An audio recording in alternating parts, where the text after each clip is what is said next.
benvidos un día máis a Cotío. Como xa sabedes, o noso espazo de entrevistas en Badal Televisión. Hoxe está con nós o alcalde do Carballiño, Francisco Fumega, para facer un pouco ese balance anual a piques de rematar o ano.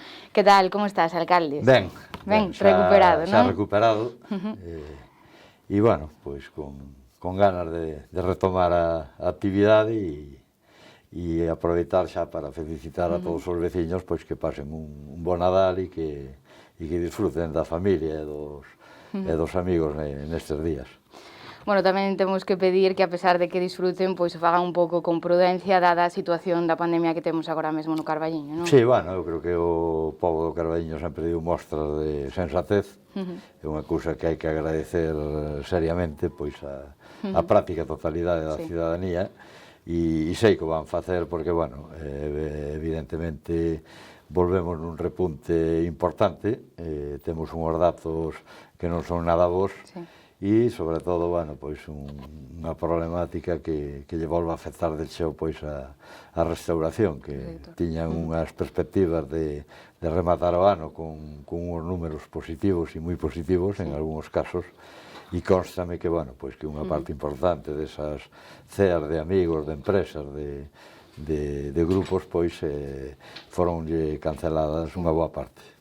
Bueno, as previsións son que polo de agora, ata pasar as festas, non se espera un descenso neses contaxios, digamos, non? Bueno, aquí comenzamos xa a descender, parece que tocamos a ola acima da ola, pero, bueno, hai que estar precavido porque en calquer momento volvese a disparar, quer dicir, é un ritmo que prácticamente se repetiu nas 4 ondas, empeza en Ourense, distribúyese e empeza o crecemento polos concellos limítrofes, Barbadás, neste caso Allariz tamén saltou, e despois, bueno, pois xa vai o Carballiño, pero por ese proceso de intercomunicación potente que hai entre o que é a capital da provincia e a vila, que moita xente do Carballiño desplazas a Ourense e xente de Ourense desplazas ao Carballiño, co cal neses desplazamentos tamén viaxa o virus. E, bueno, vendo pois a situación que se plantexa nestas datas que son pois importantes para ese sector da hostalaría, non sei se a maiores desas axudas, xa axudas importantes económicas que deu o Concello nestes 2 anos que van de pandemia, por ano que ven seguiredes apostando por axudalos, non? Bueno, para o ano que ven é un ano que ven complicado para todos, quero dicir, o recibo da luz, os ciudadanos podense imaginar o que lle vai supor ao Concello. Os ingresos van a mermar en parte porque a plusvalía desaparece, bueno, toda unha serie de cuestións, unha serie de melloras que se fixeron. Levamos prácticamente 3 anos ou 4 con impostos conxelados e, bueno, habrá que mirar, facer as contas. Isto é como unha casa, sempre o digo. Ver o que se ingresa e ver o que se pode gastar. Evidentemente, somos conscientes da problemática que ten o sector comercial, en xeral tamén, a parte da hostelería, e trataremos de manter, pero, bueno, evidentemente, os niveis de axudas destes anos que foron, pois, superaron o medio millón de euros, van ser difíciles de igualar. Bueno, precisamente tamén por pois ese un pouco retroceso nesa decisión de subir ese 2,7% das taxas que vimos no último pleno, tamén dificultará un pouco pois os ingresos do Concello, non? Bueno, se se conxelan, como digo, e levan conxelados 3-4 anos, evidentemente os ingresos non crecen. Se non crecen os ingresos non poden medrar as inversións, salvo que vayas a unha política de desequilibrio e deixes o Concello endevedado como estivo en moitas ocasións da súa xa longa historia. Sí, que non é o obxectivo, digamos, non? Non, nin é o obxectivo, nin é interesante, no sentido de que, bueno, neste momento hai unha relaxación das reglas fiscais, tamén ligada á pandemia, pero me imagino que en calquera momento volverá a entrar en vigor a regla de gasto, o equilibrio financiero, etc. É unha cousa que prácticamente ven imposta dende Europa, ven imposta dende Madrid, e eu creo que, bueno, que vai a permanecer tan pronto cambien as condicións de pandemia e económicas en xeral. Claro. E, bueno, non sei se, pois, valorando un pouco estas cousas, sabemos un pouco como irán encamiñados esos orzamentos ou todavía quedan cousas por... Bueno, está o interventor, como digo, estudando un pouco a fondo como Estamos estudando os últimos recibos da luz para ver o incremento do último trimestre, estamos estudando a repercusión posible que pode ter as plusvalías, a conxelación das tasas. Hai cousas que teñen que subir xa por lei, como pode ser xa ou como son pois os salarios, que iso ben marcado e determinado pola política do goberno. Entonces, esa suba xa van a ser unha suba nunha plantilla como a do Concello do 2%, bueno, pois supón un incremento importante que evidentemente hai que retraer de outro tipo de inversións. Entonces, bueno, un pouco, hasta que teñamos pechado o capítulo de ingresos, pois é moi difícil establecer o de gastos. E, bueno, haberá algúns proxectos importantes que supoño que xa tedes en mente realizar no próximo ano, non? Sí, hai proxectos macro que inciden no conxunto do Concello no futuro a medio e largo plazo, como pode ser o polígono industrial, como pode ser o centro de saúde, é dicir, toda unha serie de inversións dos fondos europeos do goberno central, e despois, bueno, pois habrá toda unha, penso que vamos a ter remanente tamén este ano, pequeno, evidentemente, pero tamén hai moitas obras que xa están axudicadas que neste ano que se executarán pois ao longo do primeiro semestre do ano 2022, todo o que é Castelao, todas as actuacións en Arcos, en Soane, xa están a rúa Costa Rica, que vai que vai xa para o parque, todas as rúas Saleta, esas todas xa están orzamentadas e en fase xa están executadas. A propia rúa de Ourense firmaremos o convenio ca Confederación Hidrográfica en datas breves, xa o teñen medio preparado, e tamén falase po ano. Eso todo, bueno, pois aí hai que meter unhas partidas do 20% da parte que nos corresponde nese tipo de convenios, e o resto, pois, para seguir mellorando pois as infraestructuras xerais do pobo. E, bueno, un pouco en balance xeral de como foi este ano 2021, cumpríronse todos os obxectivos do goberno local? Bueno, basicamente un porcentaxe elevado cumpríronse do que tiñamos orzamentado e do que tiñamos proxectado, e, bueno, hai que seguir traballando, e o que non se diu feito este ano, pois hai que encaralo xa para o ano que ven. Sabemos que a pandemia pois paralizou moito nestes últimos 2 anos, quizáis traballar un pouco máis a fondo do que tiñades pensado, non? Sí, bueno, a pandemia primeiro foi unha retracción de recursos importantísimos. Por unha parte, todo o que se deixou de ingresar, que as rebaixas de numerosas tasas e moitas que non se cobraron.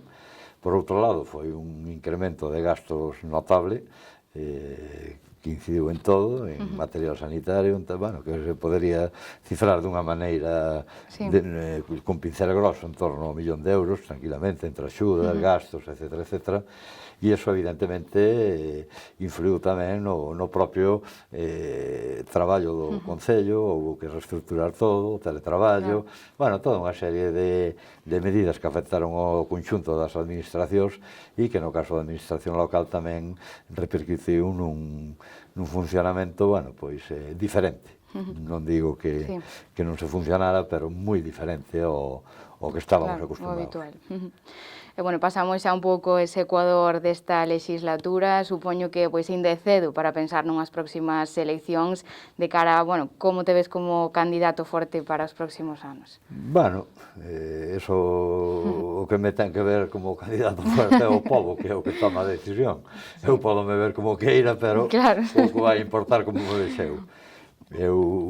As sensacións son boas, cando salgo á rúa e estou ca xente, e, bueno, basicamente, a xente, o bo da democracia, sempre o digo, é que a xente ten a liberdade de dicir, mira, vai pa casa que xa te vimos ben e xa non vas facer moito máis, ou sigue. Iso é unha decisión que, xa digo, eu creo que nós somos os que menos percepción temos, digo sinceramente, de como está o perfil de voto e o perfil de aceptación. Son uns resultados que se ven prácticamente ese día. Hai xente que pensaba quitar máis, quita menos, outros pensaban quitar menos, quitan máis, e outros, bueno, pois quitan o que pensan quitar. Pero, bueno, é difícil, xa digo, queda un ano e medio de traballo, e, bueno, no conxunto dos 4 anos é cando a xente pois terá que valorar. Sí, se valora.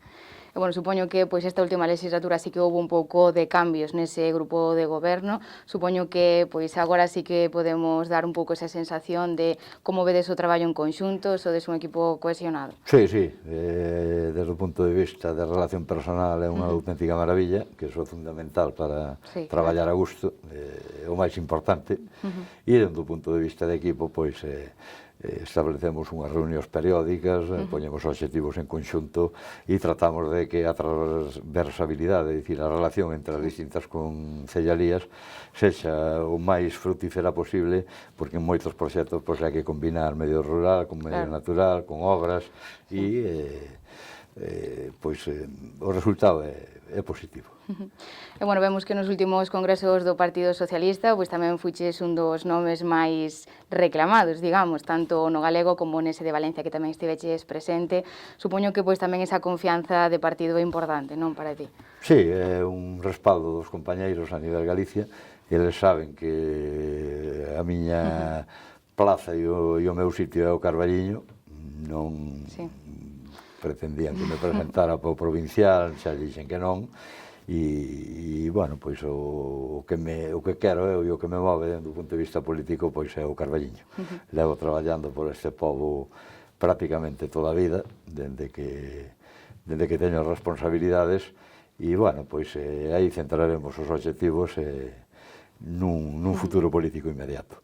Botar unha mão, evidentemente, o novo secretario xeral, así yo dixen, e me puxen a súa disposición, tanto na executiva como na FEGAN.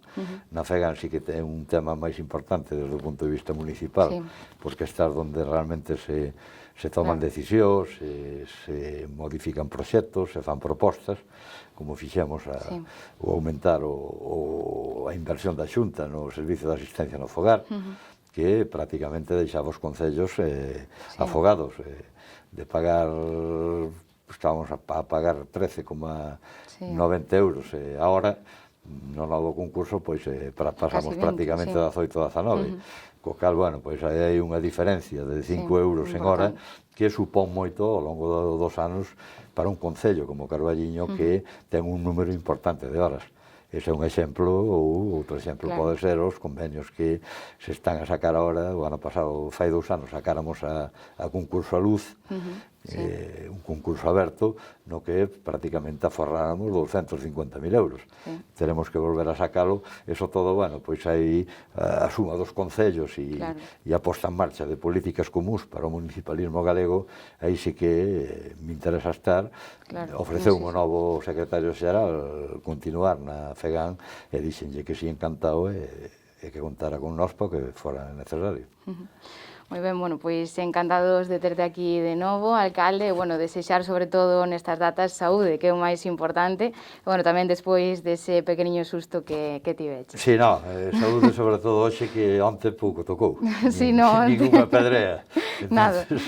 Hai que pedir saúde, bueno, e desde logo recalcar, eso sí que quero aproveitar para recalcar a sanidade excelente que temos. Sí, unha auténtica maravilla, teño que dicilo con claridade absoluta, por parte de médicos, de enfermeiros, de celadores, bueno, do conxunto dos profesionais que están dando a cara frente á pandemia, dando a cara no día a día da sanidade e apostar por esa calidade que temos no noso sistema sanitario ou tamén no noso sistema educativo. Sí, tamén, por suposto. Pois moitísimas grazas por estar con nós, alcalde. Gracias a vos. E os nosos espectadores tamén moitas grazas por estar con nós e vémonos mañá de novo en Acotío. Vale.